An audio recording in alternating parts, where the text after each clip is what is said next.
Hello, folks, and welcome back to another edition of Money in Motion. Joined here with Monte today. Good morning, everyone. Ryan, sell me your assets. Ross, Jenna, appreciate all you guys' participation as always. But yeah, bulls are waking up here today. NASDAQ almost up 1% on the day now that we're about a half hour from the open. And if I may just start the show with one chart, Monte. The floor is yours, my friend.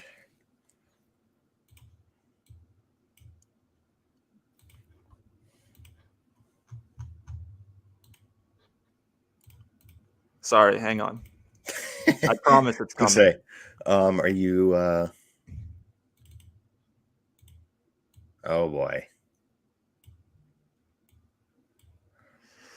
Yeah, we'll see. We'll see. I think this is an interesting time for NASDAQ, though. Like, I don't have any longs right now, other than some other stuff we can talk about in a minute here. But I always, and I'm not to pick on Jim Cramer. It's just like everybody, I think, was kind of feeling this way, and now we're being a little bit surprised by the bullish price action this morning. However, a lot of that will be determined by today's title, Nvidia earnings. Yeah, it's not very often that you have earnings that are this important, I think, to the market, or like to the overall, or that are like this impactful on the entire indices of the NASDAQ. But I think that's what we have today with Nvidia, and we'll get to that in a minute. But like you said, CJ, I mean, today is looking like a decent day, at least a decent start in ES. 3 straight 15-minute candles, green on the day. And what's notable in the realm of crypto is this is forcing a lot of shorts to cover. Take a look at the ETH chart. I mean, this is a textbook example of people anticipating the pre-market price action, thinking it's going to go down, shorts piled in, and they get squeezed out. No one's necessarily spot buying ETH here. There's no reason why someone would come in and be like, hey, I'm going to fire up and spot buy some ETH at these levels. No, this is shorts being forced to cover based on positive equity price action and, the possibility of an impending rally, because the two are correlated.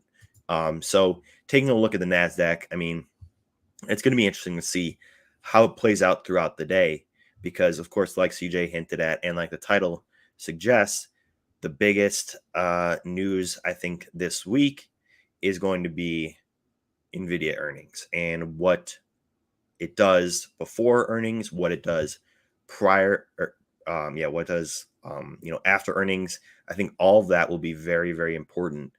And just to hypothesize, I'm just going to pontificate for a moment, if you'll allow me. Nvidia, and I talked about this a little bit yesterday, but right, their last earnings report was on May 24th. Okay. That was like when the AI revolution was in full swing and everyone was talking about the applications of AI. In this period of time, that narrative has cooled down. There is no doubt about it. I mean, I haven't done any Google Trends analysis or anything like that, but like, I can't imagine that the AI hype here was more than the AI hype from here to here. So from an earnings perspective, I can't imagine they sold as many cards because there aren't as many enterprise-based startups focusing on AI. That narrative has died down just a bit. So I think there's a chance that they miss earnings. That's just me pontificating. And if they do miss, it could be ugly, and they could, plausibly come back down towards the sub 400 level and ultimately end up filling that gap. That would be the start of what I would consider a bear market in equities, and would really weigh heavily on the Nasdaq and bring it down to around 1440. So that's, big day. We'll see what Nvidia reports, but just pontificating based on the narratives and the whole AI wave and the popularity that it's seen, I don't anticipate them putting in extraordinary numbers and gapping up to the upside like they did in their previous earnings report. So if you're banking on that, maybe reconsider, and just take it with a grain of salt. So, but what are your thoughts, CJ? I don't have a whole lot of thoughts on Nvidia. I would say it's probably going to be like a coin flip. Yeah, I don't know. I'm not one for much pontificating today. Maybe on some other topics, but not on this one specifically. What do you got in store for us? I want to talk about shorting today. Ooh. Interesting. That's not what I was expecting to hear you say, to be honest.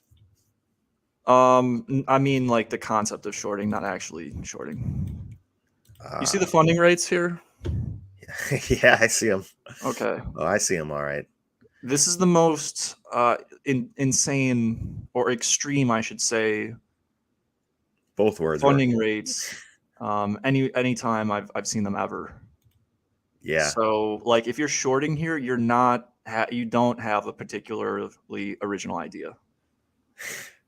And how you make the most money in markets is from doing the things that other people likely aren't doing at a particular time, whether it be buying at depressed prices or distributing at high prices when everybody's excited about the trend. That's how you make money long term in markets. And Yes. this is just herd behavior. I've never seen more people more willing to. I mean, it's not a lot of people. It's probably like 1,000 people on crypto Twitter trying to short because they think Bitcoin's going to break down, which it well could. But anytime a trade is this popular or this crowded, even if it works, it's usually going to squeeze a little bit in the interim and be very difficult, like it probably is doing right now. Let's see. I like coin. I might have to. I think today is the day. Honestly, Oh boy. I think I'll buy. I think I'll buy half the position size today. And if we go down lower, I'll live with that, and we can think about accumulating more. But I think I've seen what I need to see out of like the Nasdaq and some other stuff, and Bitcoin's already had a really intense liquidation. So yeah, I mean, just when the board is this green, yeah, it just doesn't make sense to short, in my opinion. Absolutely even not. if it works, it's not going to be particularly easy or pleasant in most cases. So yeah, not gonna be. That's easy. what I think about an ETH short. There you go. Whoever asked about an ETH short, sell me your assets. CJ, I wanted to ask you about Coinbase real quick because I've been asking you all week, when are you going to buy? When are you going to buy? When are you going to buy? I see you looking at your phone. That typically means you're putting in an order or something. Oh, no. Okay. I'm just wondering, do you think it might be a good idea to wait until after Nvidia earnings come in to make that play? Or do you think that the two won't have that much of an impact on one another? Like the earnings of Nvidia won't necessarily impact coin all that much.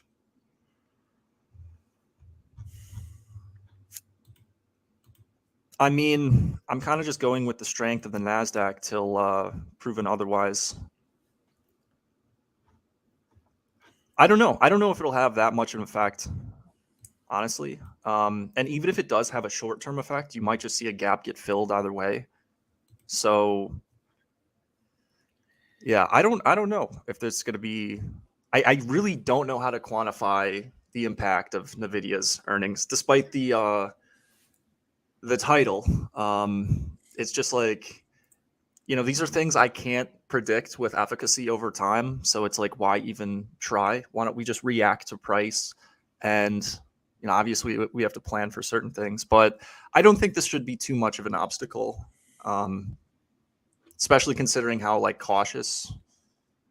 It's just so difficult because like you had the equity put call ratio spiking to levels where you see typically local bottoms, at least what we've seen in bear markets. However, you still see large speculators buying the dip. So I feel like, maybe a lot of funds are still like positioned for all-time highs, but there's been a lot of put buying within the options. Perhaps that's just like hedging.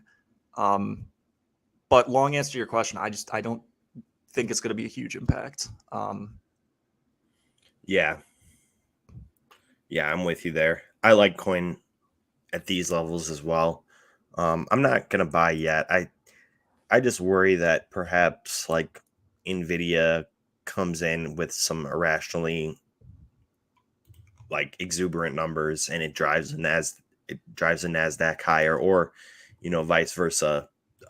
They come in with some very pathetic numbers and the Nasdaq falls, and if the Nasdaq falls, I think Coinbase will fall with it. So I'm a little bit worried about that, but um, I think that Coinbase is like a good long-term play if you want exposure to the Bitcoin market. And like right now, clearly shorting is not the play. Funding rates are across the board negative. It's a crowded trade. Shorting pretty much anything right now is very crowded. If you are like desperate to short something and you think the equity What does market, that even mean? If you're desperate should you ever be desperate to do anything? no, but people are. I can't help the way people feel. But I know there's people, like I know plenty of people that are literally incapable of sitting on their hands for a week. Like they it's not in their code. Like no matter how That many times. I get that. Like I feel that too. Just do something, but make it with a like 100th of the size. So at least your lizard brain can be entertained, but you're not going to have any of the consequences of like actually gambling with size. Sorry, Monty, go ahead. You pretty much, that was actually kind of kind of my point. Is like if you are gonna short, don't short with a lot of size at all. And I would encourage you to check out the funding rates on CoinGlass. Look for assets that aren't overwhelmingly negative. Anything below negative zero point 0.2 or even excuse me negative 0.02 on the funding rate, stay away from it. Do not touch it. That is setting you up for a flash crash liquidation, and that's not something you want to be exposed to. So, going back to that, if you are feeling desperate to short, I do recommend you take CJ's advice. Very small amount. Look for assets that aren't overly crowded in terms of funding, and of course, take a look at the sentiment of the assets as well to see if it's either trending positive or negative. So, but that's really all I got for today. CJ, I'll pass back to you. Yeah, I mean, don't listen to me just because I say don't do something. I think that we all, as traders and like in the journey, we have to make mistakes for ourselves to learn, not only in trading, but I think also in life in many cases. Yeah, there's a But great book. Sorry to interrupt you, but there's a great book that I know we've both read called The Hour Between the Dog and the Wolf. I forget the author's name, but it's a great book. And they talk a lot about how, you need to do these things and you need to learn for yourself. People don't learn by proxy. They learn through doing. And the author makes a great analogy of taking a loss is literally comparable to is like comparable to getting a physical wound. So like if you were wounded in battle and you have a scar, every time you look at that scar, you remember perhaps a mistake you made in the battle that led to you getting that scar. The same thing happens in your psyche with bad trades. You get scar tissue that builds up, but it's a good thing because it tells you what not to do, and It's the memory of all those losses. They stick with you. And as long as you keep those battle scars, and remember the battle scars, don't like forget that, oh, this led to, a massive loss. As long as you keep that fresh in your mind, I think that you won't make as many mistakes as you would otherwise. So I think the other point, going back to the funding rates and like short trades in general, is that I think a lot of amateur traders, I mean, at least how the rhetoric is kind of displayed on Twitter, people can only see, I mean, for me, what I can tell, it seems like people only give credence to the actual outcome, but people don't give credit to, variable like solutions of what would happen. Like they'll look at a thing and they'll be like, "Oh, well, you didn't buy the low." It's like, well, that there's a world or there's a universe where that was not the low because of a certain circumstance, which wasn't worth taking the bet to begin with. Two traders, in this one book, we're going back to the books now. This is the Fooled by Randomness by Taleb. He talks about going and eating dinner with another trader, and they flip a coin to see who's going to pay for the dinner. And Taleb loses, so he pays for dinner. And the other trader says, "Oh, I'm not going to thank you because I already paid for the meal probabilistically." And there's people who can see probabilities or who can only see outcomes. And then obviously there are other people who are just tormented by alternate variables. But like, I think like you have to think like that. And I think as an amateur, like people are like, and especially on Twitter, because it's all about clout. It's just like, oh, you didn't do this, you didn't do that. It's like, well, have some nuance. All right. This is not checkers. This is chess. well said. Well said. And I love that story that Taleb tells. That's such a good story. We were talking about it last night, but very, very pertinent to these current market conditions and the traders that are trying to short these assets. I think could learn a lot about alternative outcomes by reading Fooled by Randomness, because I think that's a good place to end it. But as always, CJ and I will be hanging out in the Discord. And if you guys haven't checked it out already, definitely head over to tradethechain.com. You can try a 14-day free trial. If you don't like it, you can leave, but I'm sure you will love it. We have a sentiment dashboard.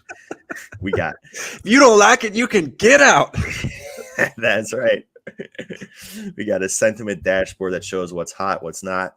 And also we got a Discord with a community of traders from all around the world that share their insights. And also we share our insights with them. And you get first access to that as a member of our Discord community. So that's all we got for today. CJ, any parting words before we wrap things up? No, we'll see you guys back here same time tomorrow. We got Trading Rebellion as well tomorrow. So excited overall. But yeah, check out that Discord. We're going to be sharing trades as always. But yeah, till next time, take care.